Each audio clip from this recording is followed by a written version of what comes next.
नमः सिद्धेभ्यः।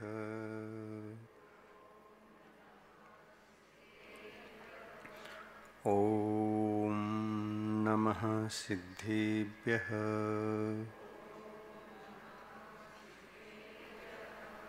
ॐ नमः सिद्धेभ्यः।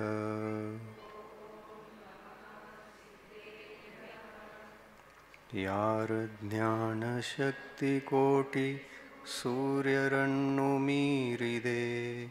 ಮತ್ತು ಯಾರ ದಿವ್ಯ ಧ್ವನಿಯು ಲೋಕಹಿತವ ಮಾಡಿದೆ. ಮೂರು ಲೋಕದಲ್ಲಿ ಯಾರ ಕೀರ್ತಿ ವ್ಯಾಪ್ತವಾಗಿದೆ. ಅಂಥ ದೇವರಲ್ಲಿ ನನ್ನ ತಲೆಯು ಬಾಗಿದೆ. ಅಂಥ ದೇವರಲ್ಲಿ ನನ್ನ ತಲೆಯು ಬಾಗಿದೆ. ಯಾರ ಜ್ಞಾನ ಪಾಪ ಕರ್ಮ ಗೆದ್ದು ಶುದ್ಧವಾಗಿದೆ. ಅಮಿತವಾದ ಶಕ್ತಿಯಿಂದ ಸಕಲ ತತ್ವ ತಿಳಿದಿದೆ. ಲೋಕದಲ್ಲಿ ವೀತರಾಗ ಪೂಜ್ಯ ಪದವಿ ಹೊಂದಿದೆ. ಅಂಥ ದೇವರಲ್ಲಿ ನನ್ನ ತಲೆಯು ಬಾಗಿದೆ. ಅಂಥ ದೇವರಲ್ಲಿ ನನ್ನ ತಲೆಯು ಬಾಗಿದೆ. पंच परमेष्टि भगवान की, अहिंसा परमो धर्म की। आज भी दूसरा है, आज की उत्तम संयम धर्म की।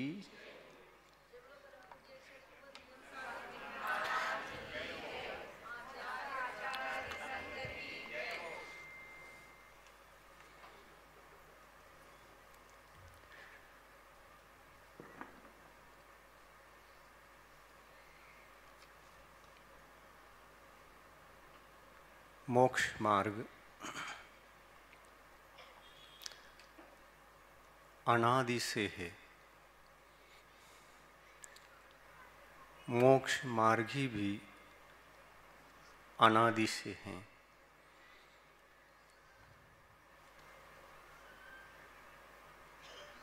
संसार यह भी अनादि से है और संसार से मुक्त होकर आत्मिक अनंत सुख को उपलब्ध करने वाले जो कर चुके हैं वे भी अनंत हैं और अनादि से। प्रश्न उठता है, इस उत्तम संयम की आराधना से सबसे पहले किसने मोक्ष प्राप्त किया?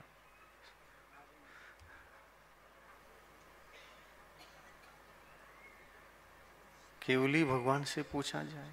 अनंत केवल ज्ञान संपूर्ण अपने अविभागी प्रतिच्छेदों से अनंत को भी जानता है, तो अनंत का ज्ञान उनको जब होता है, रहता है, तो उनसे हम पूछे, हे भगवान, ये उत्तम संयम को धारण करके आज तक जो मोक्ष गए हुए जीव हैं, सिद्ध अवस्था को प्राप्त कर चुके हैं, उसमें सबसे पहले किसको मोक्ष हुआ? केवल ज्ञानी भी नहीं बता पाएंगे। तो नहीं बता पाएंगे तो केवल ज्ञान में कोई कमी कहलाएगी क्या? केवल ज्ञान वहाँ तक पहुँच नहीं पा रहा है इसलिए नहीं बता रहे हैं, ऐसा कुछ है क्या? केवल ज्ञानी उसको बताते हैं जिसका अंत हो। जिसका अंत ही नहीं उसको कैसे बताएंगे?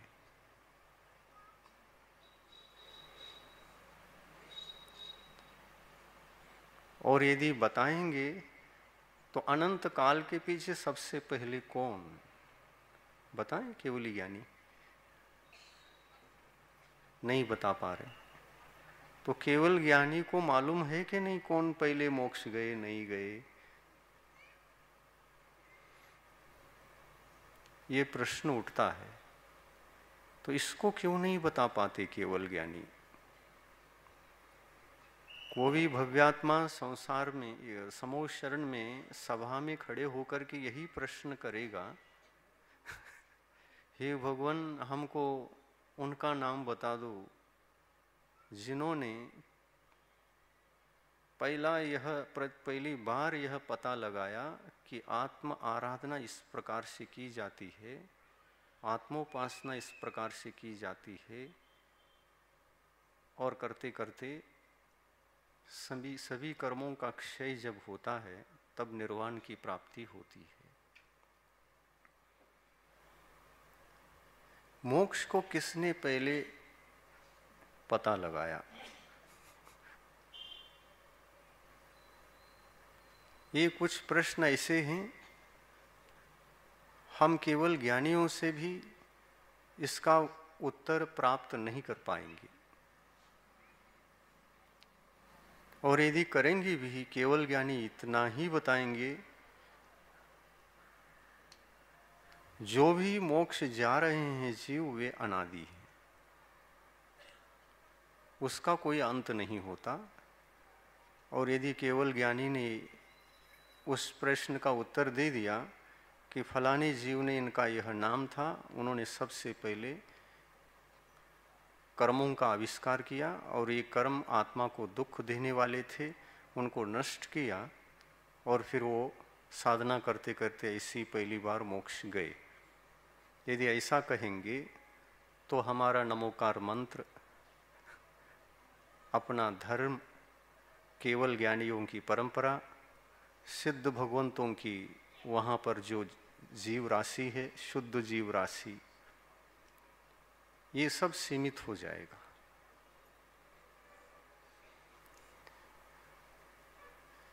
इसलिए जैन दर्शन में अनंत संख्या की भी व्यवस्था हो गई।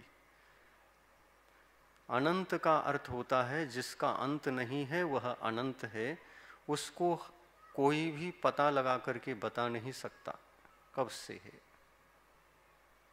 ये संसार में जीव संख्या ही इतनी है, अक्षय भंडार है। भंडार तो है ही, लेकिन उस भंडार को हम अक्षय कहते हैं। अक्षय यानी कभी खत्म नहीं होने वाला, न खत्म कभी होने की संभावना बनी है, न खत्म कभी हो सकता है। इसी को अनंत कहते हैं। यह अनंत एक बहुत बड़ी संख्या है।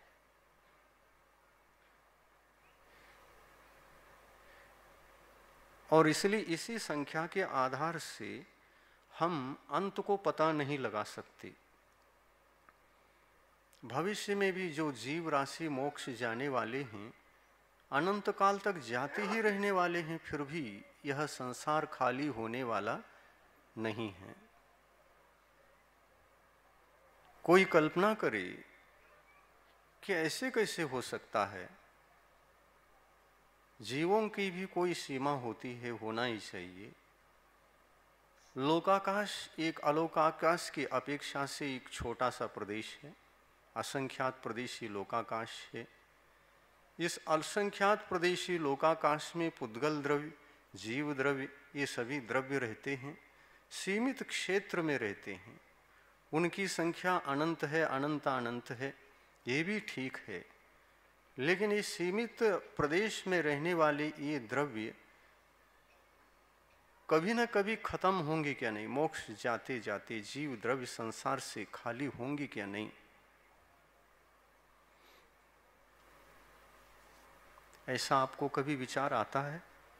आता है, लेकिन खत्म हो जाएगा हम निर्णय ले लेते हैं। पर केवली भगवान इसका निर्णय नहीं देते कि यह अक्षय जीवों का भंडार कभी खाली हो सकता है या नहीं। भगवान का उत्तर है नहीं। यानी कितने हैं जीव? जीवों का अक्षय भंडार है, कभी खाली नहीं हो सकता। संसार खाली होता रहेगा, पूर्ण खाली नहीं होगा। जो भी जीव मोक्ष जाएंगे इस उत्तम संयम की आराधना करके, जो भी जाएंगे संसार ही से तो जाएंगे, और एक बार मोक्ष प्राप्त करने के बाद वहाँ से लौटकर पुनः पीछे से कहीं संसार में ऐड होते हों, ऐसा भी नहीं। भगवान कहते हैं, इसका निषेध करते हैं। ऐसा कभी किसी जीव ने सिद्ध अवस्था को प्राप्त करके पुनः शरीरधारी बन गया, कर्मों को बांधने लगा, संसारी हो गया, इस मान्यता को भगवान निषेध करते हैं। ऐसा है ही नहीं। जो सृष्टि के नियम है, संसार की व्यवस्थाएं हैं, वो केवल ज्ञान में जो प्रत्यक्ष झलक रहे हैं, झलके हुए पदार्थों का जैसा का तैसा केवली भगवान प्ररूपणा करते हैं। और उन्होंने अपने केवल ज्ञान में ये नहीं देखा कि मुक्त हुए जीव लौट करके पुनः संसार में ऐड हुए हों, शामिल हुए हों, और इसीलिए संसार खाली नहीं हो रहा है, ऐसा कह सकते हो। ऐसा हो नहीं सकता।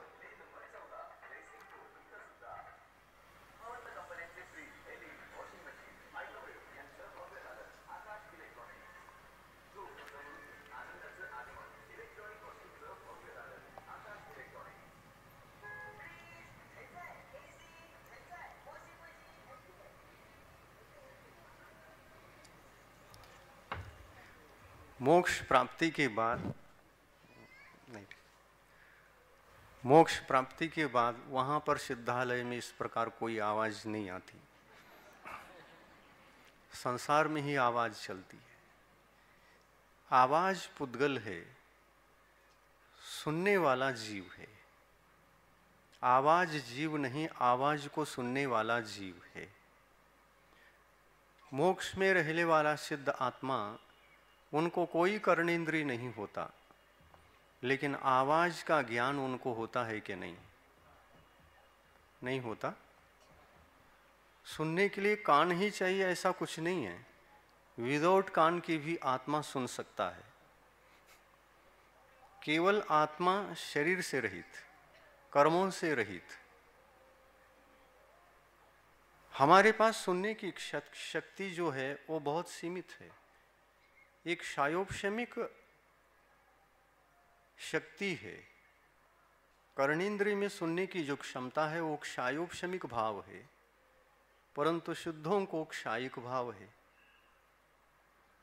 ऐसे सिद्ध भगवान जहां से भी देख लो वो क्षायिक वाले हैं। क्षायोपशमिक जरा भी भाव उनके भीतर नहीं है। सिद्धों में केवल क्षायिक भाव के अलावा कोई भाव है ही नहीं। औपशमिक भाव नहीं, क्षायोपशमिक भाव नहीं, औदयिक भाव नहीं, और पारिणामिक भाव और एक क्षायिक भाव, दो ही भाव हैं। सिद्ध भगवान हम जो करते हैं उससे कई गुना अनंत समझ सकते हैं। हम सीमित समझते हैं, सीमित सुनते हैं, सीमित देखते हैं, सीमित जानते हैं पदार्थों को केवल, परंतु सिद्ध भगवान, केवली भगवान अनंत को सुनते हैं। हम सीमित को सुनते हैं, वो अनंत को सुन सकते। सुनना केवल कान से ही होता है ऐसा नहीं। आत्मा के हर प्रदेशों से शब्दों का ज्ञान भी हो सकता है। उनके संपूर्ण आत्मा ही कान है, क्षायिक भाव है। और हमारे पास जहाँ पर कर्णेंद्रिय है वहाँ पर भावेंद्रिय भी है और बाहर में द्रव्येंद्रिय भी है। उतने प्रदेश में मात्र हमारा क्षायोपशमिक ज्ञान उपलब्ध है। अगर वह कुछ बाधा को प्राप्त हो जाए, द्रव्येंद्रिय बिगड़ जाए तो नहीं सुन सकते, बहरे हो जाते हैं। भावेंद्रिय स्वस्थ हो, द्रव्येंद्रिय स्वस्थ हो तो हम अच्छी तरह से सुन लेते हैं। हम भी सुनते हैं और सिद्ध भगवान भी सुनते हैं, अरहंत भगवान भी सुनते हैं और संसारी प्राणी भी सुनते हैं। सुनने पर पदार्थों का ज्ञान होता है, शब्दों के माध्यम से पदार्थों का ज्ञान होता है। हम भी सुनते हैं, सिद्ध भगवान भी सुनते हैं, लेकिन सिद्ध भगवान के सुनने में और अपने सुनने में कितना अंतर है? बहुत बड़ा अंतर है। हम सुनते हैं, ज्ञानोपयोग के माध्यम से ही सुन रहे हैं, क्षयोपशमिक ज्ञान है। शब्दों का ज्ञान होता है, पदार्थ का ज्ञान होता है, सब कुछ होता है, लेकिन सुनते समय भी हमारा ज्ञानोपयोग गड़बड़ काम करता है। क्या करता है? कुछ ना कुछ सुन करके चुपचाप नहीं रहता। चुपचाप सुन करके चुपचाप नहीं रहता। सुन करके अंदर में खलबली मचती है, क्षोभ पैदा होता है, उसका प्रभाव पड़ता है, प्रभाव स्वीकार करता है, और फिर अपने तरफ से वो चिंतन मनन करता हुआ उपयोग को संभाल नहीं पाता, निर्विकार रख नहीं पाता।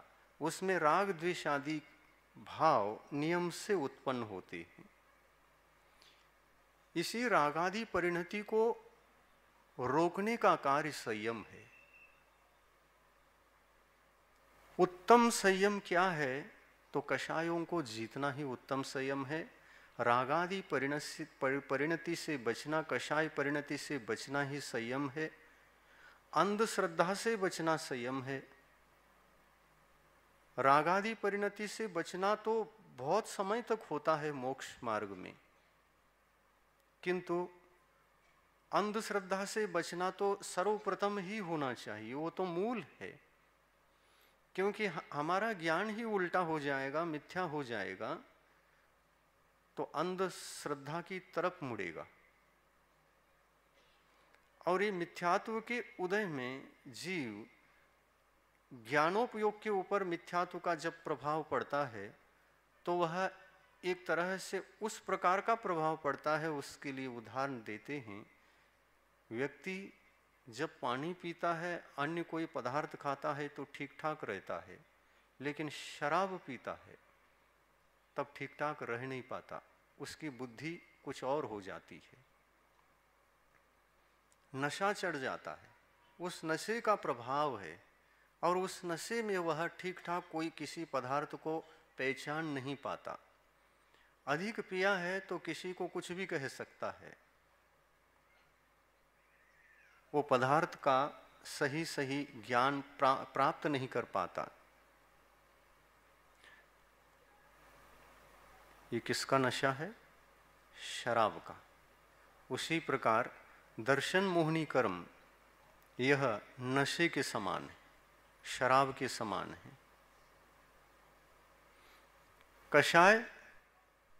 कषाय वह धारा है जो निरंतर होती है, जीव को नशा हो या न हो। ये चटपटी कषाय तो आगे भी बढ़ती है, रहती है सदा आत्मा के भीतर, हर्ष विषाद हर्ष विषाद हर्ष विषाद करने का कार्य करती है कषाय। कषाय का प्रभाव ज्ञानोपयोग योग के ऊपर कुछ और रहता है, और मिथ्यात्व का प्रभाव ज्ञानोपयोग के ऊपर कुछ और रहता है। एक ही प्रकार का प्रभाव दोनों का होता है, ऐसा हम नहीं कह सकते। मिथ्यात्व का प्रभाव अलग होता है, कषाय का प्रभाव अलग होता है। पहले मिथ्यात्व को जीता जा सकता है क्या कषाय को? ये प्रश्न उठता है। कैसे पहले मिथ्यात्व छूटता है क्या कषाय छूटती है? हाँ, पहले मिथ्यात्व ही छूटता है। 16 दिन के लिए छूटता है क्या जीवन भर छूटता है? सुबह की बात याद आ गई मुझे। जीवन भर के लिए छूटता है। और मिथ्यात्व को छोड़े बिना राग द्वेष को छोड़ना 3 काल में संभव नहीं।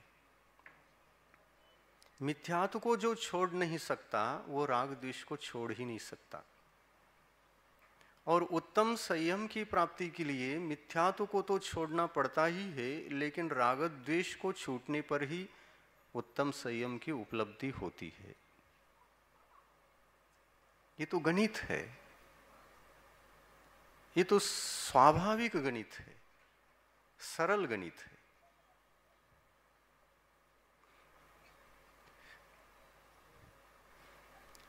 रोटी खाने पर ही पेट भरता है।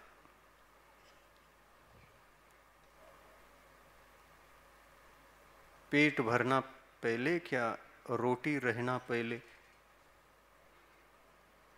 भूख मिटाना है, तो भूख मिटती है रोटी के खाने से।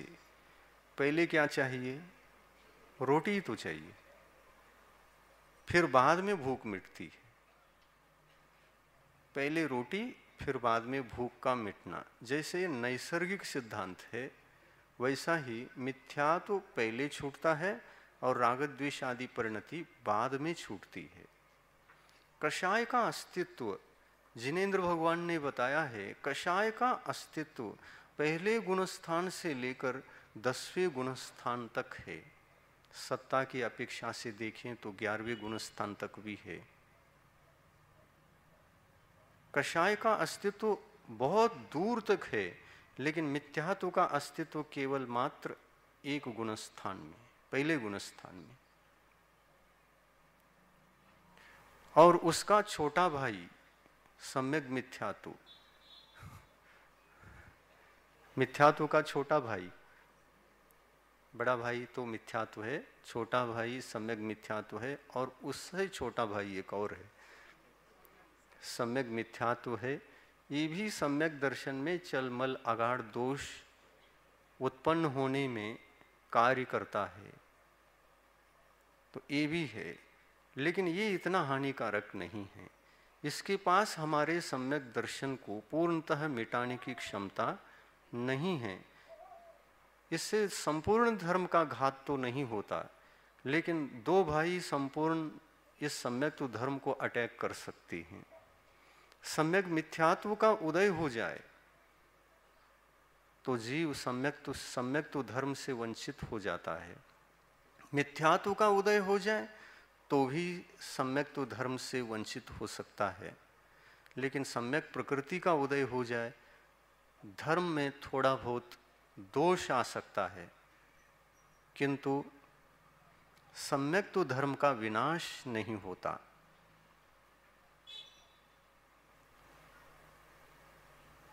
और इस छोटे भाई का अस्तित्व, सबसे छोटा तीसरा भाई, उसका अस्तित्व चौथे गुणस्थान से लेकर 7वें गुणस्थान तक ही होता है। आगे तीनों भाई नहीं रहते। बड़े भाई का मरण पहले होता है, उससे छोटे भाई का मरण तीसरे गुणस्थान के आगे नहीं जाता, इसलिए तीसरे गुणस्थान ही उसका अस्तित्व है। तीसरा भाई चौथे गुणस्थान से 7वें गुणस्थान तक कार्यशील रहता, अपना प्रभाव वो भी दिखाता है, किंतु ये तब तक रहता है जब तक आत्मा क्षायोपशमिक सम्यक्त्व को क्षायिक नहीं बनाता। क्षायोपशमिक सम्यक्त्व को जब तक क्षायिक नहीं बनाता तब तक यह छोटा भाई साथ ही रहता है। पंचम काल में हम लोगों के पास ये तीनों कर्म है या नहीं? ये तीनों भाई हमारे पास में है क्या नहीं? मिथ्या तो सत्ता में है, सम्यक मिथ्या तो भी आत्मा के भीतर सत्ता में है, और सम्यक प्रकृति भी सत्ता में भी है और उदय में भी है। अगर सम्यक दर्शन आपको प्राप्त हुआ है, एक उदय में रहेगा और तीनों भाई सत्ता में रहेंगे। और ऐसी परिस्थिति में हमको छोटे भाई के साथ उदय के साथ जब आत्मा होता है तो दोनों की संगति के काल में क्षायोपशम सम्यक तो नियम से होता है। हम लोगों के पास अभी वर्तमान में क्षायोपशमिक सम्यक तो ही हो सकता है। सम्यक तो प्राप्ति के काल में भले ही वो प्रथमोपशम सम्यक तो को प्राप्त किया हो, विशेषता ये है अनादिकाल से हमारे पास एक ही भाई था, लेकिन दो भाई का जन्म और हो गया। कब हो गया? जब हम सम्यक दर्शन को प्राप्त करने का पुरुषार्थ जब करने लगे, तब एक भाई की जगह 3 खड़े हो गए। जादू हो गया।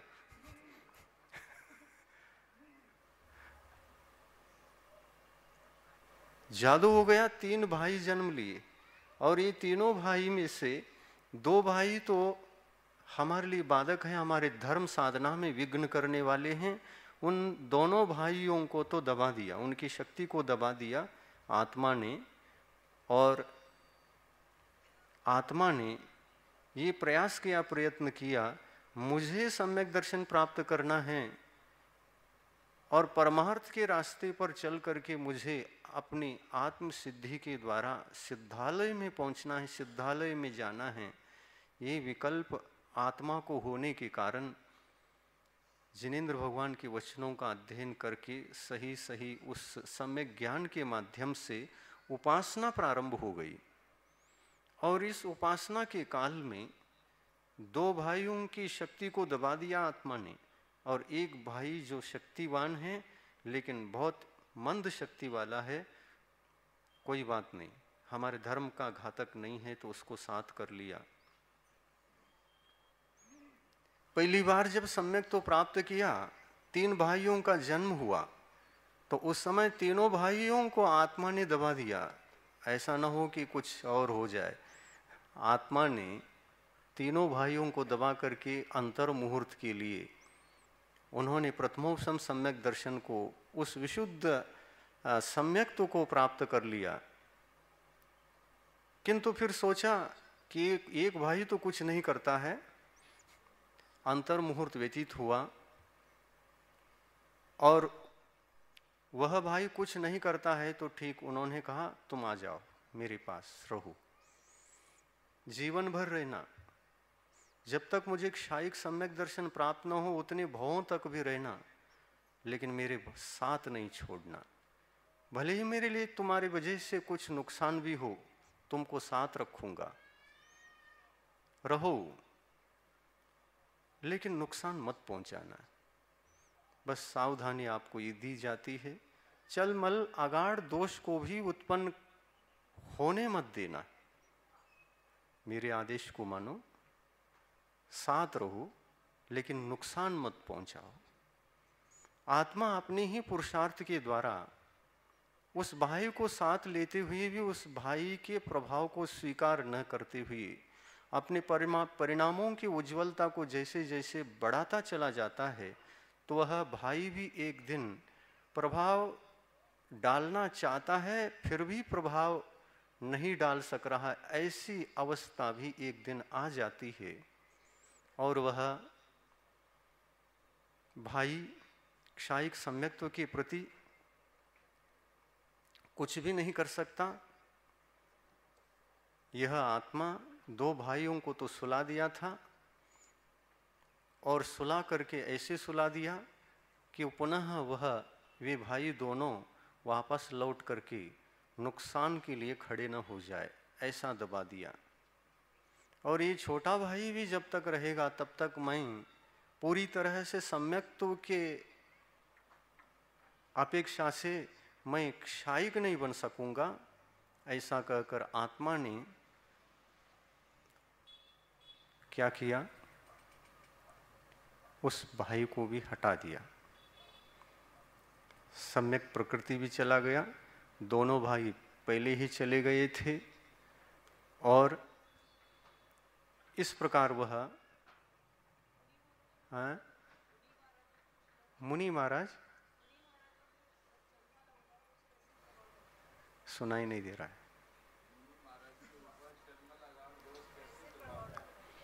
चलमल अगाढ़ दोष, हाँ, उदय में रहेगा तो मुनि महाराज के परिणामों में भी चलमल अगाढ़ दोष उत्पन्न हो सकते हैं, क्योंकि चल दोष, मल दोष, अगाढ़ दोष, ये तीनों दोष अपने अपने क्षेत्र में अलग अलग प्रभाव आत्मा पर डाल सकते। आत्मा ही अपने विशुद्धि की कमी के कारण उस सम्यक प्रकृति के उदय के प्रभाव को स्वीकार करता हुआ चल दोष लगा सकता है, मल दोष लगा सकता है, अगाढ़ दोष भी लगा सकता है। लगाता ही है ऐसा कुछ नियम नहीं, उसका उदय निष्फल भी जा सकता है। निष्फल करे तब निष्फल, जब प्रभाव स्वीकार करे तो प्रभाव, दोष का प्रभाव पड़ेगा आत्मा उसके माध्यम से भी। किंतु ये विशेषता है कि सम्यक प्रकृति का प्रभाव आत्मा पर पड़ने के बाद आत्मा में चल मल अगाढ़ दोष तो लग सकते हैं, किंतु सम्यक प्रकृति का बंध नहीं होगा। दर्शन मोहिनी कर्म है, सम्यक प्रकृति का बंध नहीं होता और सम्यक मिथ्यात्व प्रकृति का बंध नहीं होता। बंध योग्य दर्शन मोहिनी में से केवल एक ही दर्शन मोहिनी कर्म है, जिसको कहते हैं मिथ्यात्व प्रकृति। हाँ,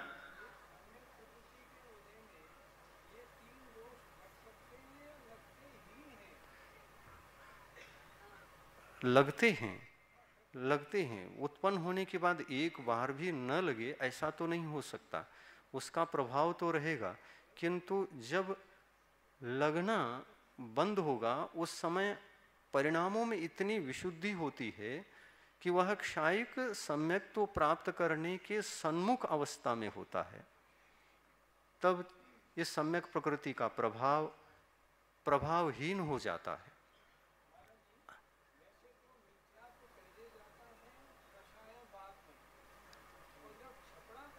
हाँ, पहली जाती है और कषाय मिथ्या तो दर्शन मोहिनी बाद में जाता है। ये भी सही है, बिल्कुल सही है। यानी मिथ्यात्व का साथी जो कषाय है वह सभी प्रकार के कषाय नहीं है, एक अनंतानुबंधी मात्र कषाय है। सम्यक दर्शन को प्राप्त करने वाला जीव जब क्षायिक सम्यक दर्शन को प्राप्त करता रहा, उस प्रक्रिया में सबसे पहले अनंतानुबंधी कषाय को विसंयोजित करता है। अनंतानुबंधी कषाय को विसंयोजित करता है। विसंयोजना का अर्थ होता है अन्य जो कषाय हैं, कषाय के लिए सजाती है, चारित्र मोहिनी के लिए सजाती है। तो सजाती चारित्र मोहिनी के जो जितने भी कषाय होती हैं उन कषायों के रूप में रूपांतरित करना, ये विसंयोजना कहलाती है। और यह विसंयोजना करना अत्यंत अनिवार्य है, अत्यंत अनिवार्य है। इसके पश्चात ही दर्शन मोहिनी की क्षपना का कार्य करना संभव है।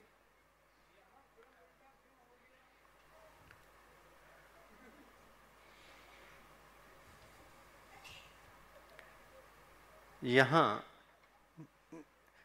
नहीं, वो जो अभी बात चली वो इस अपेक्षा से कि कषाय सामान्य से विचार किया गया, उसमें सभी कषायें आ गई। दर्शन मोहिनी पहले जाएगा तो जाएगा क्या चारित्र मोहिनी पहले जाएगा? राग द्वेष आदि परिणाम सभी कषायों से होता है। 25 के 25 कषाय हैं चारित्र मोहिनी। रागादि भावों की उत्पत्ति में ये सभी कारण हैं। तो ये रागादि भाव बाद में जाते हैं कि पहले जाते हैं? बाद में ही जाते हैं। कषाय सामान्य की अपेक्षा से विचार किया गया। लेकिन जब हम सम्यक दर्शन को वास्तविक रूप से आत्मा का ओरिजिनल सम्यक तो क्षायिक ही है, बाकी सब वैभाविक है, वैभाविक दशा में है। हमारा स्वाभाविक दशा वाला जो सम्यक तो है वो क्षायिक है। उस क्षायिक सम्यक दर्शन को प्राप्त करते समय उस प्रक्रिया में कषाय को ही पहले जीता जाता है, परास्त किया जाता है, विसंयोजित किया जाता है, क्योंकि वह डिस्टर्ब न करे। कारण ये है अनंतानुबंधी कषाय, उस कषाय अनंतानुबंधी कषाय के उदय के बिना दर्शन मोहिनी में न स्थिति बंद होगा न अनुभाग बंद होगा। और स्थिति बंद अनुभाग बंद कराने वाला ये अगर रहेगा तो हम इधर मिथ्यात्व को कितना निकालेंगे? इधर निकाल लिया और इधर बंद करा के और भेज दिया, बंद करा के और भेज दिया। तो इसका उदय जब तक रहता है तब तक हम दर्शन मोहिनी को यदि निर्जरा प्रारंभ भी करते हैं तो उदय में बैठ करके वही काम करता रहेगा। आश्रय और बंध कषाय के माध्यम से भी होता है। तो अनंतानुबंधी उदय के काल में, अनंतानुबंधी कषाय के उदय के काल में दर्शन मोहिनी का आश्रय होता भी है और नहीं भी होता है, दोनों बातें हैं। परंतु पहले गुणस्थान में जब जीव रहता है और उसके साथ जब पहले गुणस्थान में अनंतानुबंधी कषाय का उदय रहता है, तो प्रति समय वह बंद होना, बंद कराना अनिवार्य होता है। ये बात अलग है कि कषाय अनंतानुबंधी, इसका उदय स्थान दो गुणस्थानों में है। पहले गुणस्थान में भी अनंतानुबंधी कषाय का उदय है और दूसरे गुणस्थान में भी अनंतानुबंधी कषाय का उदय है। पर दूसरे गुणस्थान में जो उदय आया हुआ है वह ऊपर से नीचे आते समय आया है, इसलिए अकेला अनंतानुबंधी, वहां पर मिथ्यात्व का उदय अभी हुआ ही नहीं, पहले गुणस्थान में जाने के बाद ही होगा। तो अकेला अनंतानुबंधी कषाय दर्शन मोहिनी का बंद नहीं कराता, उस मिथ्यात्व के उदय के स्थान पर आकर के ही वह दर्शन मोहिनी को बंद करा सकता है। और पहले गुणस्थान से ही यह प्रक्रिया चलती है, सम्यक्त्व प्राप्ति की प्रक्रिया। पहले प्रथमोपशम सम्यक्त हुआ, फिर क्षायोपशमिक बना लिया, और क्षायिक सम्यक्त बनाने के लिए क्षायोपशमिक माध्यम से ही उसको क्षायिक बनाना पड़ेगा। तो यहाँ पर दर्शन मोहिनी का अस्तित्व तो उदय में है, एक सम्यक प्रकृति का है, एक सम्यक प्रकृति का उदय है, और वह अनंतानुबंधी उदय में नहीं। सम्यक प्रकृति अगर उदय में है तो अनंतानुबंधी उदय में नहीं रहेगी। ये सभी प्रकृतियां अनंतानुबंधी, सम्यक मिथ्यात्व और मिथ्यात्व, ये सब प्रकृतियां सत्ता में तो रहेगी, सत्ता में रहेगी, परंतु अनंतानुबंधी कषाय यह क्षायिक सम्यक्त्व की उपलब्धि में बाधक न बने, इसलिए उस कषाय शक्ति को ही सबसे पहले परास्त किया जाता है। क्योंकि मिथ्यात्व जो अनंत स्वरूप है, उस अनंत स्वरूप मिथ्यात्व को बंध कराने वाली कषाय अनंतानुबंधी कषाय ही है, और कोई कषाय नहीं है। इसलिए उस कषाय का नाम भी सार्थक नाम है, जिसको अनंत अनुबंधी कहा है। अनंत का अर्थ होता है मिथ्यात्व, अनंत का अर्थ है मिथ्यात्व, जो अनंत संसार के लिए कारणीभूत होता है। अनंत संसार की परिपाटी को निरंतर बनाए रखने की क्षमता उसके पास होने से मिथ्यात्व को अनंत कहा। और इस अनंत मिथ्यात्व को जो कषाय बांध कर रखती है, संग्रह करती है, बल पैदा कर देती है, ऐसी कषाय को अनंतानुबंधी कषाय कहा है। अनंत को बांधने से उस कषाय का नाम अनंतानुबंधी कषाय। अब मिथ्यात्व को कौन जन्म देता है, ये विचार करें तो कषाय जन्म देती है। तो मिथ्यात्व को जन्म देने वाली कषाय, मिथ्यात्व को जन्म देने वाली कषाय, उस जन्मदाता को ही पहले हम परास्त करेंगे तो क्षायिक सम्यक दर्शन प्राप्त करना आसान हो जाएगा। इसलिए जीव अनंतानुबंधी कषाय को परास्त कर देता है और बाद में दर्शन मोहिनी कर्म को परास्त करता है। अब देखिए, जो भी जितने भी मोक्ष गए हैं, उन्होंने कभी ऐसा नहीं किया कि दर्शन मोहिनी का क्षय पहले किया और अनंतानुबंधी का क्षय बाद में किया। सभी ने एक ही प्रकार की प्रक्रिया को अपना करके क्षायिक सम्यक दर्शन किया और प्राप्त किया और मोक्ष चले गए। देखो, ये रूट आत्मा जब भी मोक्ष प्राप्त करता है तो उसका जो नैसर्गिक मार्ग है, उस नैसर्गिक मार्ग से ही गुजरना पड़ता है। एक जीव का ऐसा हुआ है और एक जीव का दूसरी तरह से हुआ, ऐसा होता नहीं कभी। हाँ, वहां पर दो प्रकार का मार्ग हो और दोनों ही नैसर्गिक हो, तो दोनों मार्ग से किसी भी एक मार्ग से हम गुजर करके कुछ काम कर सकते हैं। लेकिन क्षायिक सम्यक्त्व को प्राप्त करने की प्रक्रिया में विशेषता देखिए आप, जितने भी जीव मोक्ष गए पहले कषाय को जीते, फिर बाद में मिथ्यात्व को जीते, फिर क्षायिक सम्यक दृष्टि बन गए, और फिर राग द्वेष को जीत लिया, और राग द्वेष को जीत करके वीतरागी बने, अरहंत बने, और वीतरागी बन करके शेष घाती कर्मों को भी नाश करके सिद्ध अवस्था को प्राप्त कर लिया। ये ऐसे मार्ग से ही गुजरना पड़ता है, और गुजरते हैं सभी संसारी प्राणी। अब मोक्ष जाने के लिए ज्ञान तो कुछ होता नहीं। मोक्ष जाने वाले जीव को जगन्य श्रुत ज्ञान कितना चाहिए? इतना सारा अध्ययन करना पड़ता है क्या? नहीं करना पड़ता। कि क्षायिक सम्यक दर्शन प्राप्त करते समय हमको ध्यान में रखना पड़ेगा कि अनंतानुबंधी कषाय को ही पहला परास्त करना पड़ेगा, और दर्शन मोहिनी को बाद में। ये रट के रखना पड़ता है क्या? हाँ, अभी कषाय चली गई, हाँ ठीक हो गए, नहीं तो वो जाता तो क्या होता। ऐसा तो कुछ भी नहीं है। सब विशुद्धि का खेल है। आत्मा जैसे ही अपने भीतर विशुद्ध परिणामों को प्राप्त करता चला गया, उसके भीतर जो भी प्रक्रिया घटित होगी नैसर्गिक रूप से, बुद्धिपूर्वक कुछ भी नहीं होता। यहाँ आत्मा अपने आनंद में मस्त रहता है, अपनी विशुद्धि में मस्त रहता है। तुष्मास भिन्नम, एक शिवभूति मुनि की कथा आती है। उनको नमोकार मंत्र तक स्मरण में रखने की शक्ति नहीं थी, और उन्होंने क्षायिक सम्यक दर्शन प्राप्त कर लिया, और पहले अनंतानुबंधी का ही क्षय किया। उनको मालूम था कि यही क्षय करना मुझे नहीं, तत्व का ज्ञान इतना नहीं था। इसके पश्चात भी जैसे भी वो मोक्ष गए, अनंत कषाय को जीतकर, फिर बाद में दर्शन मोहिनी को जीतकर ही मोक्ष गए ना, तो ये ऑटोमेटिक होता है। ये सब ऑटोमेटिक होता है। आप रोटी खाते हैं, थाली सामने रहती है, रोटी खाते हैं, खा लिया, चबा लिया, भीतर भेज दिया।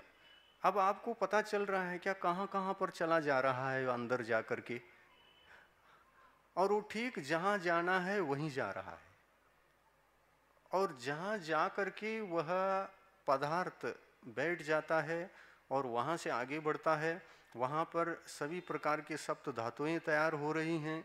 ये प्रति समय उस तरफ आपका ध्यान रहता है क्या? आप सोचते हैं क्या रस बन रहा है क्या नहीं, रक्त बन रहा है क्या नहीं, कहाँ चला गया अभी तक? ये कोई ध्यान रहता है? नहीं रहता। सब प्रक्रिया ऑटोमेटिक हो रही है, खाना मात्र हम खा रहे हैं। वैसे ही मोक्ष जाने वाला जीव विशुद्धि को बढ़ाता है, केवल परिणामों में से राग द्वेष को हटा करके वीतराग रहकर रागादि परिणति से बच करके रहने का पुरुषार्थ प्रयास करता रहता है। इतनी सी प्रक्रिया से सारा का सारा भीतरी कार्य जो होता है वो ऑटोमेटिक होता रहता है, सब सेटिंग। क्या? हाँ, बुद्धिपूर्वक राग होता है। हाँ, अबुद्धिपूर्वक राग होता है। अबुद्धिपूर्वक, ठीक है, अबुद्धिपूर्वक इसलिए कि वहाँ पर मन वचन काय की कोई प्रवृत्ति नहीं, कोई भी क्रिया का कर्ता बनकर वहाँ पर कोई कुछ करता नहीं, इसलिए राग शुभोपयोग के साथ बुद्धिपूर्वक है, क्योंकि यहाँ सभी क्रियाएं हैं, प्रशस्त क्रियाएं हैं। शुभोपयोग की चर्या बुद्धिपूर्वक रागादि भाव से ही होना संभव है। तो ज्ञानोपयोग संज्वलन कषाय के उदय में मुनि महाराज का ज्ञानोपयोग बुद्धिपूर्वक राग से सहित है, क्योंकि यहाँ क्रियाएं चल रही हैं, इसलिए शुभोपयोग को रागादि भाव से सहित कहा है, बुद्धिपूर्वक यानी जानबूझकर करता है यहाँ। किंतु ध्यान अवस्था में जब गुप्ती धारण कर लेता है, गुप्ती धारण करके निश्चय गुप्ती धारण करके जब ध्यान में बैठ जाते हैं, तो उस समय कुछ भी नहीं, केवल चारित्र मोहिनी का कषाय का उदय रहता है, उसका फल नहीं रहता। अबुद्धिपूर्वक राग फिर भी गहराई में जो रहता है वो बंध का कारण जरूर बन रहा है, क्योंकि शुद्धोपयोग में भी बंध की प्रक्रिया जारी रहती है। वहाँ पर चारित्र मोहनी कर्म भी बंध रहा है। दर्शन मोहनी कर्म का बंध नहीं होगा, क्योंकि अब श्रेणी चढ़ गए। मोक्ष मार्ग में चलने वाला जीव क्या पाने जाता है और किसकी सिद्धि करता है? सर्वप्रथम वह अपने आत्म कल्याण के लिए धर्म मार्ग पर लग करके सम्यक दर्शन को प्राप्त करता है। ये भी एक प्रक्रिया है। दर्शन ज्ञान चारित्र को एक साथ प्राप्त करता है, ये भी एक मार्ग है। किंतु जब वह आत्म कल्याण हेतु, धर्म आराधना हेतु जब प्रथम बार मोक्ष मार्ग में आने का प्रयास करेगा तो कम से कम सम्यक दर्शन को प्राप्त करता ही है। सम्यक दर्शन देखिए, विशेषता मोक्ष मार्ग में एक उत्तम संयमधारी मुनि महाराज को सम्यक दर्शन प्राप्त होता है तो प्रथमोपशम सम्यक तो भी होता है और उसके पश्चात क्षाउपशम सम्यक तो भी होता है। ये दोनों सम्यक दर्शन प्राप्त हो गए, एक के बाद एक, दोनों एक साथ नहीं रह सकते, एक के बाद एक नियम से पहले प्रथमोपशम फिर बाद में क्षयोपशम। क्षयोपशम सम्यक तो प्राप्त हुआ, क्षयोपशम सम्यक तो के पश्चात वह क्षायिक सम्यक दर्शन को प्राप्त करता है। देखिए, सम्यक दर्शन में पहले सम्यक तो क्षयोपशम रहता है, इसके बाद वह क्षायिक कर देता है। चारित्र भी इसी प्रकार से पहला क्षयोपशम चारित्र ही प्राप्त होता है, इसके उपरांत क्षायिक होता है, या तो उपशम चारित्र होता है। यहाँ पर उल्टा है, सम्यक तो में प्रथमोपशम सम्यक तो पहले होता है संसारी जीव को, लेकिन चारित्र में सबसे पहले तो क्षौपशमिक चारित्र ही होगा, इसके पश्चात औपशमिक चारित्र होगा। यदि औपशमिक चारित्र को प्राप्त नहीं करता है तो क्षायिक होगा। तो यहाँ पर अरहंत बनने से पूर्व ये दोनों क्षायिक हो गए। सम्यक तो भी क्षायिक हुआ और चारित्र भी क्षायिक हुआ, ये दोनों क्षायिक हो गए, लेकिन ज्ञान क्षयोपशमिक ही रहा। ज्ञान क्षयोपशमिक ही रहा, ज्ञान क्षायिक नहीं बना। और फिर इससे ये बात पता चलती है कि हम सम्यक को क्षायिक क्यों बना रहे हैं और चारित्र को क्षायिक क्यों बना रहे हैं। तो इस उद्देश्य से कि हमको ज्ञान को क्षायिक बनाना है। जब तक सम्यक दर्शन क्षायिक नहीं बनेगा, चारित्र क्षायिक नहीं बनेगा, तब तक ज्ञान क्षायिक नहीं बनेगा। तो टोटली बात यह है कि हमारे ज्ञानोपयोग की धारा को सुधारने के लिए ही सम्यक दर्शन चाहिए और सम्यक चारित्र चाहिए। ये ज्ञानोपयोग की धारा अशुभ में था, शुभ में आया, शुभ से शुद्ध में गया, तब भी यह क्षयोपशमिक है। 12वें गुणस्थान तक यह ज्ञान धारा क्षयोपशमिक है। शुद्ध होने के पश्चात भी, कषाय मुक्त होने के पश्चात भी घाती कर्म उदय में है, लेकिन मोहनी कर्म क्षय होने के पश्चात भी ये ज्ञान धारा क्षयोपशमिक है। तो वहां जाकर के क्या करना है? तो बताते हैं, सम्यक दर्शन के माध्यम से, सम्यक चारित्र के माध्यम से, इन दोनों को ही क्षायिक बना करके, दर्शन को और चारित्र को दोनों को क्षायिक बना करके, क्षयोपशमिक ज्ञान के द्वारा ही, वहां पर ज्ञान भी क्षयोपशमिक है, क्षयोपशमिक ज्ञानोपयोग की धारा से ही शुक्ल ध्यान का आलंबन लेकर यही क्षयोपशमिक ज्ञान ज्ञानावरणी कर्म को नष्ट करके स्वयं क्षायिक बनता है।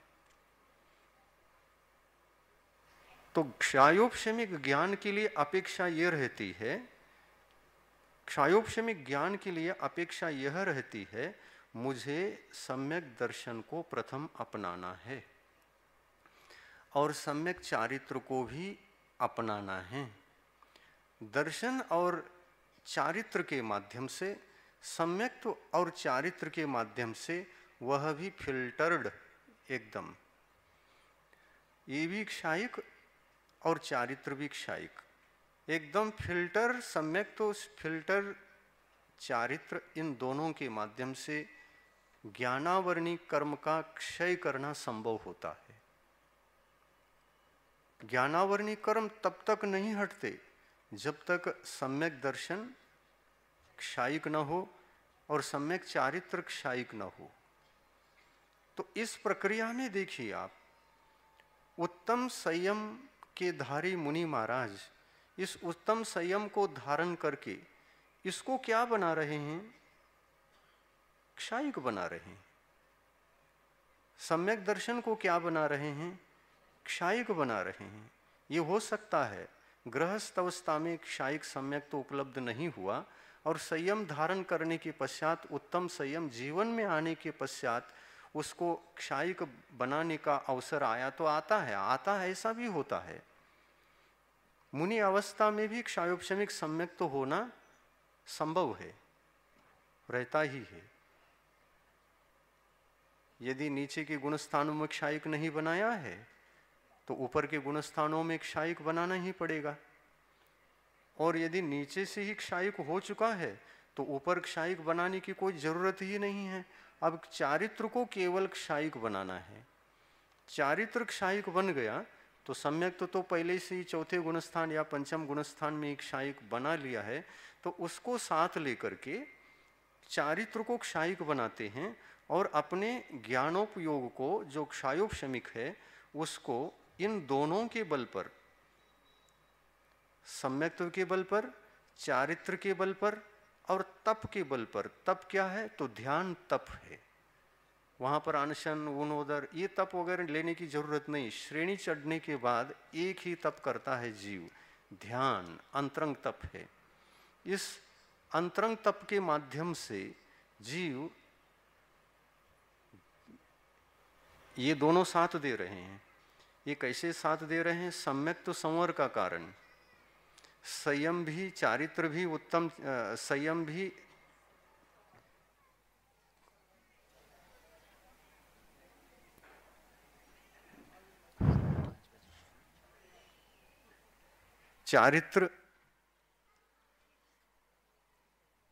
चारित्र भी किसका कारण? संवर का कारण। लेकिन निर्जरा करने के लिए तप ही चाहिए। कौन सा तप चाहिए? ध्यान तप चाहिए, ध्यान तप चाहिए। इस ध्यान तप के द्वारा घाती कर्मों को निर्जरा कर डालते हैं और 12वें गुण स्थान में उस ज्ञानोपयोग को क्षायिक बना देते हैं। ज्ञानावरणी कर्म का संपूर्ण क्षय ध्यान के द्वारा ही होता है, तप के द्वारा ही होता है। अगर इस तप के साथ सम्यक तो न होता और चारित्र न होता, ये दोनों क्षायिक न होते, तो क्या वह ध्यान केवल ज्ञान को उत्पन्न करा सकता था? नहीं करा सकता था ना। इसलिए इन दोनों को क्षायिक बनाना पड़ा। क्षायोपशम दशा में सम्यक तो क्षायोपशमिक हो और चारित्र क्षायोपशमिक हो, तो सम्यक तो क्षायोपशमिक है तो है, क्षायोपशमिक है। चारित्र क्षायोपशमिक है तो ये भी क्षायोपशमिक है, उत्तम संयम के साथ है। किंतु इससे काम नहीं चलता, श्रेणी नहीं चढ़ सकती। इन दोनों को क्षायोपशम लेकर के श्रेणी नहीं चढ़ सकती। यहाँ श्रेणी चढ़ने के लिए 8वें गुणस्थान में प्रवेश करने के लिए दर्शन को भी क्षायिक बनाना पड़ता है और चारित्र को भी क्षायिक बनाना पड़ता है। ये दोनों क्षायिक होने पर ही क्षपक श्रेणी चढ़ी जाती है, और ऊपर जाकर के 10वें गुणस्थान में क्षायिक चारित्र के द्वारा चारित्र मोहनी की क्षपना कर देता है, और क्षायिक सम्यक तो साथ रहता है, दोनों साथ हैं, लेकिन 12वीं तक पहुंचने के उपरांत भी ज्ञानोपयोग ज्यों का त्यों है, क्षायोपशमिक। और ये विचार किया जाए इसमें कि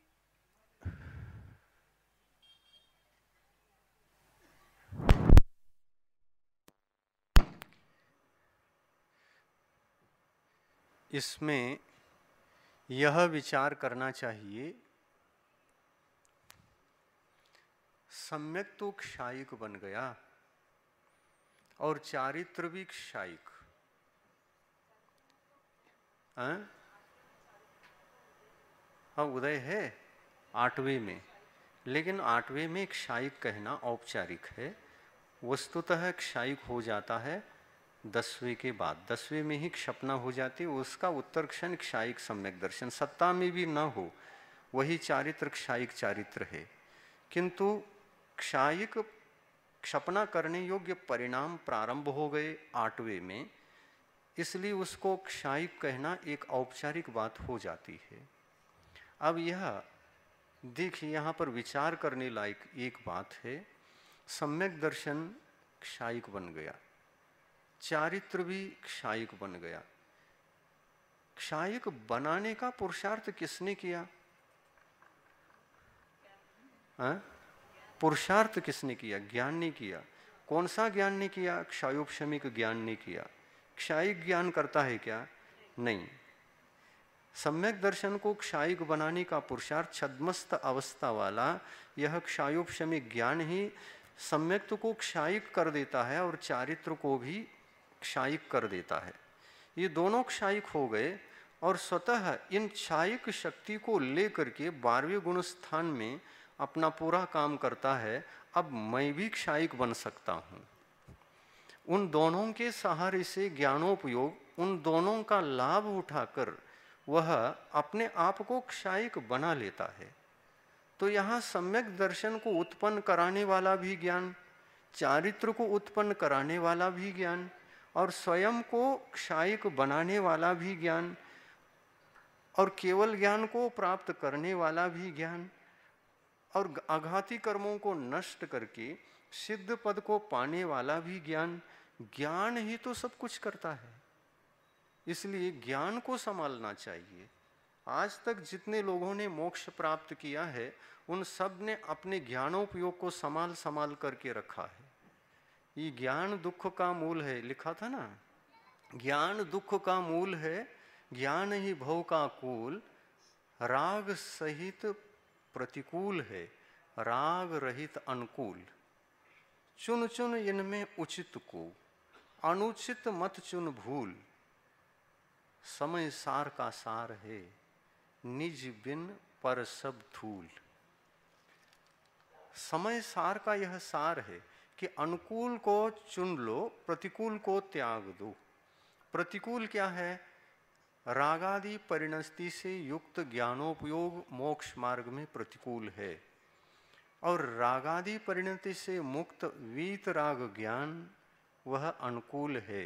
वीतराग ज्ञान को आपने अगर चुन लिया और उसमें रहकर अपने आप को संभालने की शक्ति अगर आपको आ गई, तो वही समय सार है।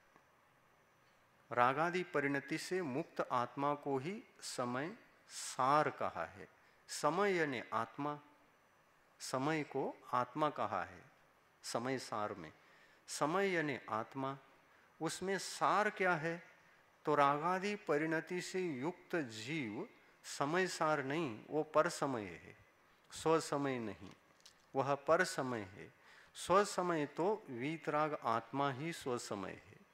इस स्व समय स्वरूप, वीतराग स्वरूप, इस पर्याय को धारण करके आत्मा जब अपनी ज्ञान परिणति में, वीतराग ज्ञान परिणति में रहने की कला सीख लेता है, तो उससे सारे कार्य की सिद्धि हो जाती है।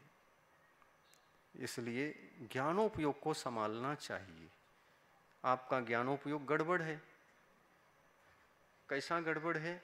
मिथ्यात्व के उदय से भ्रमित है, उसमें कुछ समझ में नहीं आया तो कहने लगता है ये सम्यक तो व्रत 16 दिन के लिए है क्या जीवन के लिए है? ये ज्ञानोपयोगी तो सोच रहा है आपका, और ये ज्ञानोपयोग गड़बड़ है। इस ज्ञानोपयोग को ठीक ठाक करना चाहिए। भ्रम जो पैदा होता है वो ज्ञान में ही होता है, आस्था जो पैदा होती है वो भी ज्ञान में, भ्रम जो पैदा होता है वह भी ज्ञान, राग द्वेष आदि भाव जो होते हैं वह भी ज्ञान, भय जो पैदा होता है वह भी ज्ञान में, क्रोध जो पैदा होता है वह भी ज्ञान। ज्ञान में ही सब गड़बड़ी है। सारी कषाएं ज्ञान से होती हैं, सारे अनर्थ ज्ञानोपयोग से होते हैं। इस ज्ञान की परिणति को संभाल कर रखने की कला अगर आप लोगों में आ गई ना, तो फिर आप सम्यक दर्शन को बाहर भेजना चाहो तो कभी नहीं जाएगा, वो ढकेल दो तो भी नहीं जाएगा, क्योंकि वह आत्मा का स्वभाव बन जाता है। स्वभाव कभी जाता नहीं। पानी को आप गर्म करो, गर्म हो जाएगा, परंतु पानी के ठंडेपन को बाहर निकालने का दुनिया में कोई उपाय है? हमेशा के लिए अलग हो जाए और पानी गर्म रहे, हमेशा हमेशा गर्म रहे, एक क्षण के लिए भी और ठंडा न हो, अनंत काल तक वह पानी गर्म रहे, ऐसा कोई उपाय संसार में है? ऐसा ही आत्मा एक बार सम्यक तो मय हो गया तो उसको भी बाहर निकालने की कोई प्रक्रिया संसार में नहीं है। सिद्ध भगवान मोक्ष चले गए, उनके पास सम्यक तो भी है, ज्ञान भी है, चारित्र भी है, क्षायिक चारित्र है। ज्ञान क्षायिक ज्ञान है, सम्यक तो क्षायिक सम्यक तो है। उनके उस क्षायिक सम्यक्तों को क्षायक्षमिक बना लो, उस सम्यक्त्व को मिथ्यात्व रूप में कन्वर्ट कर दो। कोई शक्ति, कोई उपाय नहीं है। सिद्ध भगवान के पास भी वो कहते हैं, मैं चाहूं तो संसार में नहीं आ सकता अब मैं चाहूं तो संसार में नहीं आ पाऊंगा, मैं 1000 लाख कोशिश करूं, अनंत शक्ति पूरा लगा लूं, तब भी मैं इस सम्यक तो स्वभाव को, चारित्र स्वभाव को, क्षायिक ज्ञान के स्वभाव को छोड़कर क्षायोपशमिक दशा में नहीं आ सकता, क्योंकि मैंने नष्ट कर दिया, अपने कर्मों को जला करके भस्म कर दिया, और वो कर्मों की अनादिकालीन जो परिपाटी थी उसने हमने विच्छेद कर दिया। अब उस परिपाटी को मैं कैसे पैदा करूं? केवल ज्ञान में अगर राग द्वेष होने लग जाए, वीतराग ज्ञान अगर सराग बन जाए तो कर्मों का बंध हो, परंतु क्षायिक ज्ञान कभी राग द्वेष करने वाला नहीं है, नहीं करने वाला।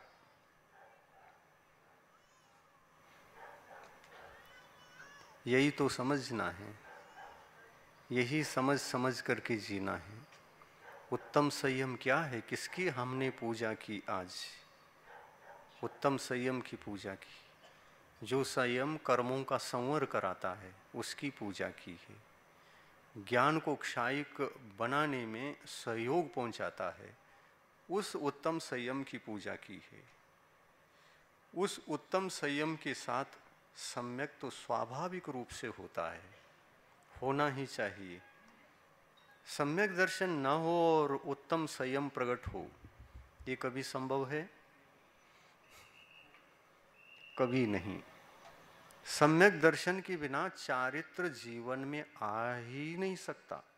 यदि आएगा भी तो बाह्य चारित्र आ सकता है। बाह्य चारित्र, बाह्य चारित्र, बाह्य चारित्र है अनुष्ठान मात्र वाला है। अहिंसा, सत्य, अचौर्य, ब्रह्मचर्य, परिग्रह, परिग्रह, अपरिग्रह, ये अनुष्ठान मात्र है, बाहरी अनुष्ठान है जो शारीरिक रूप से शरीर तक सीमित होता है। हम जो भी बाहरी अनुष्ठान चेष्टाएं करते हैं ये सभी महाव्रत, अहिंसा, सत्य, अचौर्य, ब्रह्मचर्य, अपरिग्रह, ये बाह्य महाव्रत शरीर से इनका पालन होता है। परंतु आत्मा से पालन को प्राप्त होने वाला जो चारित्र है वह भाव चारित्र है। भाव चारित्र उत्पन्न करने के लिए उसकी एक विधि है। क्या विधि है? दर्शन मोहिनी को पहले हटाना पड़ेगा, सम्यक तो प्राप्त करना पड़ेगा। फिर राग द्वेष को हटाना पड़ेगा, फिर सम्यक चारित्र को प्राप्त करना पड़ेगा। सम्यक चारित्र हुआ, सम्यक तो हुआ, तो फिर इन दोनों के माध्यम से ज्ञान को क्षायिक बनाना पड़ेगा। तीनों क्षायिक होना आवश्यक है। क्षायिक तो हो गए। 13वें गुण स्थान में जाने के बाद सम्यक दर्शन क्षायिक हुआ, चारित्र क्षायिक हुआ, ज्ञान भी क्षायिक हुआ, लेकिन फिर भी कुछ कमी है। किसमें कमी है?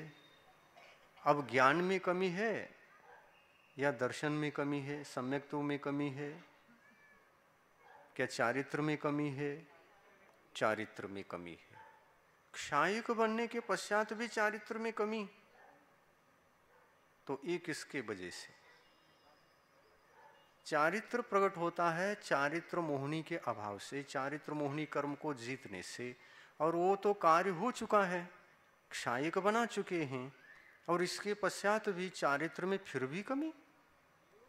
हाँ, चारित्र केवल चारित्र मोहनी कर्म के क्षय से अपने आप को पूर्ण नहीं कर सकता, वहां पर योग कारण है। योग क्या है? मनोयोग, वचन योग, काय योग, इसका परिस्पंदन क्रिया। इस क्रिया से कर्म का आश्रव होता रहता है। जहाँ चारित्र है वहाँ पर कर्म का आश्रव नहीं होना चाहिए। चारित्र किसका कारण है? चारित्र तो संवर का कारण है। तो 13वें गुण स्थान में क्षायिक ज्ञान हो गया, क्षायिक सम्यक तो है, और चारित्र भी क्षायिक है, फिर भी आश्रव क्यों हो रहा है? तो उसका कारण चारित्र मोहनी कर्म नहीं, योग है। योग है। इस योग के निमित्त से आश्रव हो रहा है, और आश्रव यह चारित्र धर्म का कलंक है। वो कलंकित कर रहा है चारित्र को, क्षायिक होने के बाद भी कलंकित कर रहा है, और योग कर रहा है। वो योग कर रहा है, और उस योग को क्या चाहिए? तप चाहिए। योग को तप चाहिए। तप क्या करेगा? तप चारित्र को पूर्ण करेगा। कैसा करेगा? आश्रव को रोकेगा। मन वचन काय की प्रक्रिया को रोकने का पुरुषार्थ केवली भगवान करते हैं। मनोयोग, वचन योग को, काय योग को निरोध करके इस प्रक्रिया में जाकर के ही चारित्र की पूर्णता को कर लेते हैं, और इसके पश्चात पूर्णतः संवर अवस्था को प्राप्त करके फिर अंत में तप को अपना करके अंतिम तप, अंतिम ध्यान, तप को अपना करके, अंतिम ध्यान को अपना करके, फिर अंदर में जो कुछ भी पहले से माल इकट्ठा किया हुआ है, पहले से परिग्रह को ले करके रखा हुआ है। कौन सा परिग्रह? कर्म ही परिग्रह, जो ग्रहण किया है, जो ग्रहण किया जाए, जीव जिसको ग्रहण करता है उसी का नाम परिग्रह है। और जीव ने इन्हीं आघाती कर्मों को भी संग्रह करके रखा था। ये परद्रव्य है। परद्रव्य आत्मा का होता नहीं, फिर भी आत्मा ने अज्ञान अवस्था में इनको इकट्ठा करके रखा है। ये अज्ञान का परिणाम था। अब ज्ञान क्षायिक ज्ञान हो गया है, और क्षायिक ज्ञान विवेकी बन करके पुरुषार्थ भी कर रहा है।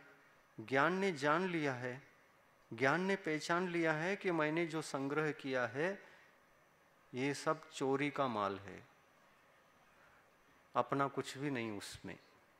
कर्म अपने हैं क्या? नहीं, पर द्रव्य है। पर द्रव्यों को क्यों ग्रहण किया है, ऐसी चोरी क्यों की है? जब चोरी की थी तो अपराधी थे क्या नहीं थे? संग्रह किया था तब संग्रह किया था तो अपराधी थे क्या नहीं थे? अपराधी थे। और भी अपराधी थे, अरहंत बनने के बाद भी और संग्रह कर रहे थे, साथा वेदनी कर्म का आश्रय और करते जा रहे थे, परंतु इस अपराध को रोकने के लिए योग निरोध करना पड़ा। चोरी करना महाव्रत की पूर्णता नहीं है, अचौर्य महाव्रत की पूर्णता नहीं है।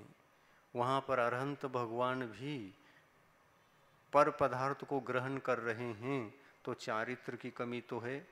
किस चारित्र में कमी है?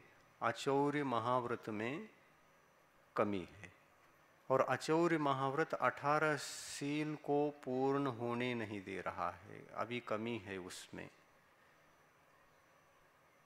यहाँ पर अरहंत भगवान को भी क्या कहना चाहिए, चोर है। अरहंत भगवान भी चोर, भगवान भी चोरी करते हैं। हाँ, इतना डीप है जैन दर्शन में, इतना डीप कथन है अध्यात्म के, अध्यात्म की दृष्टिकोण से भगवान का भी चिंतन करो तो वो भी चोर निकले। हैं? ऑटोमेटिक हो रहा है, लेकिन हो तो रहा है आत्मा के मन वचन काय, ये बुद्धि पूर्वक तो हैं, हो रहा है। और हमारे भी ऑटोमेटिक हो रहा है, हम बुद्धि पूर्वक जो भी करते हैं कर्म ऑटोमेटिक आ रहे हैं। क्या हम ग्रहण कर रहे हैं? नहीं, ऑटोमेटिक हो रहे हैं। पानी में तपे हुए लोहे के गोले को डुबो दो, पानी ऑटोमेटिक ही खींचेगा अंदर। नहीं खींचना चाहो तो भी वो खींचेगा, गर्म है इसलिए खींचेगा ही खींचेगा। उसी प्रकार अरहंत भगवान स्वभावतः 13वें गुण स्थान में योग सहित हैं, और इसी योग स्वभाव की परिणति को, योग सहित परिणति को निरोध करना पड़ता है बुद्धिपूर्वक। बुद्धिपूर्वक ही निरोध करके उस साता वेदनी के आश्रव को रोक देते हैं। रोकने के पश्चात परिपूर्णता आती है। अब चोरी करना बंद कर दिया। जब तक योग है तब तक ग्रहण हो रहा था, अब योग का निरोध हुआ, अब बंद हो गया। अब बंद होने के पश्चात बस अब जो माल है उसको बाहर ढकेलना है पहले का।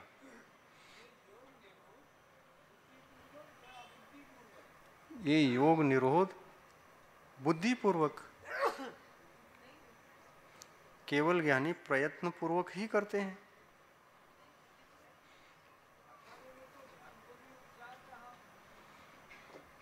स्वाभाविक रूप से होने वाला।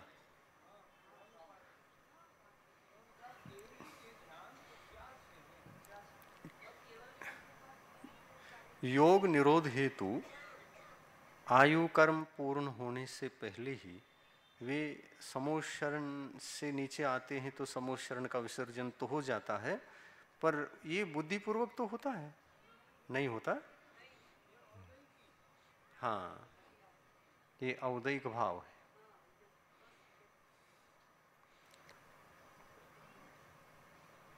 चौदहवें गुण स्थान में पहुंचने के पश्चात ही शुक्ल ध्यान, अंतिम शुक्ल ध्यान ग्रहण किए हुए सारे कर्मों का विसर्जित करने में निमित्त बनता है। अब वह सारा माल निकल गया, तो कर्म ही जब झड़ जाते हैं तो यह भौतिक शरीर संगठित नहीं रह सकता। जब तक कर्म है तब तक संगठित रहता है। जब कर्म ही नष्ट हो गए तो यह भी, इसके भी परमाणु कपूर की भांति बिखर जाते हैं। इस प्रकार आत्मा चारित्र की पूर्णता से, अंत में चारित्र ही पूर्ण होता है, तप के द्वारा चारित्र पूर्ण हो जाता है। और चारित्र पूर्ण होने पर 18 1000 जो शील माने जाते हैं वो भी पूर्ण हो जाते हैं, ऐसा बताते हैं। तो 18,000 शील पूर्ण हो गए, तप के माध्यम से हो गए। तप और चारित्र तप ही हमारे लिए अंत में निर्वाण की प्राप्ति का कारण बना। चारित्र संवर का कारण बना, तप निर्जरा का कारण बना, और तप से निर्वाण की प्राप्ति हो गई। ये जो मोक्ष मार्ग की प्रक्रिया है, इसको हम सबको कभी न कभी अपनाना पड़ेगा। अपनाए बिना कोई रास्ता नहीं है, कोई रास्ता नहीं है। उत्तम संयम का 2 बार प्रवचन हो गया, दूसरा दिन का प्रवचन समाप्त।